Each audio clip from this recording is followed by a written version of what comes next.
My name's Debbie. I am the wife of Steve. I'm also an Open Arms volunteer for the last 4 years. I first was seeing symptoms of Steve where we would go to the movies and he could barely get out of the car. He was very weak. The coloring of his skin was very, very white. I was going in for a visit with my primary care physician. Did some testing and noticed some things that were a little bit off. Nobody could figure out what was going on. They referred me to a hematologist. They did a bone marrow biopsy, and that indicated that I tested positive for leukemia. Obviously a shocking discovery. He had ALL, which stands for acute lymphoblastic leukemia. It basically will kill you quickly if you don't intervene.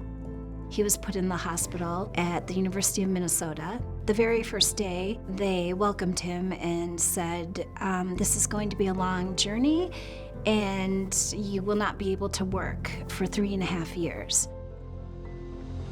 We were in and out of the hospital for months. There were times where I didn't sleep at all because I would be researching medical terms because I knew in the morning I'd have to meet with a doctor.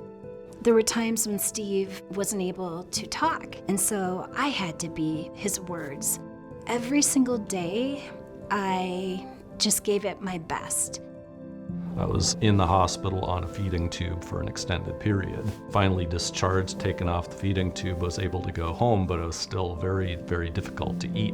And so we were trying to figure out, well, Debbie went to work, how am I gonna, get around, make the meals, still in my fairly weakened state.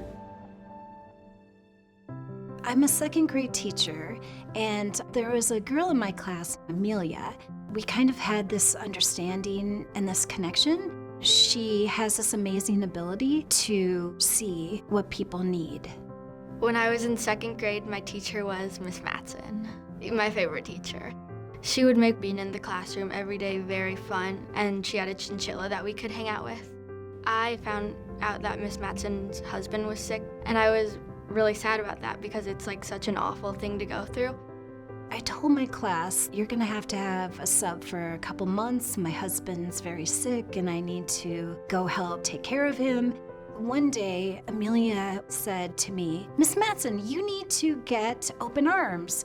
And I didn't quite know what she meant. And so I put my arms out and I said, okay, open arms, thinking she wanted a hug.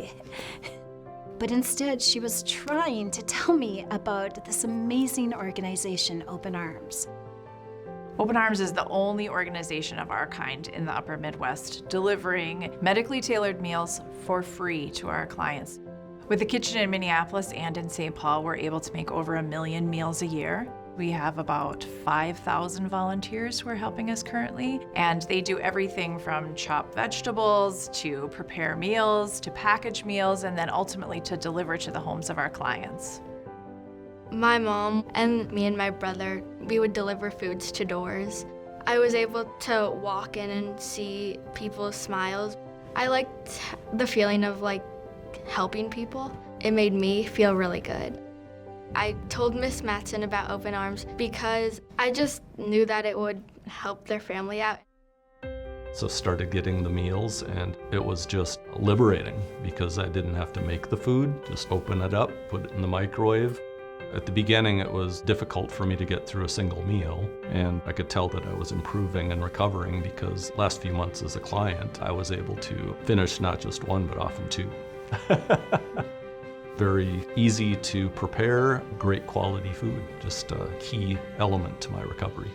I feel like at this point, my prognosis is really good.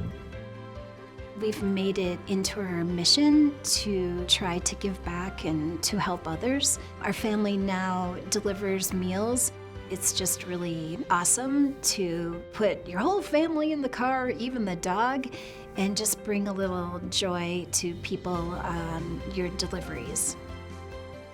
The story of Amelia and Debbie and Steve really embodies the part of our mission that is so special. The community of kindness is made up of all these individual volunteers, all these staff people, clients who used to be volunteers, volunteers who used to be clients, and they ultimately create a community that continues to help more and more people. And that is honestly what makes Open Arms so incredible.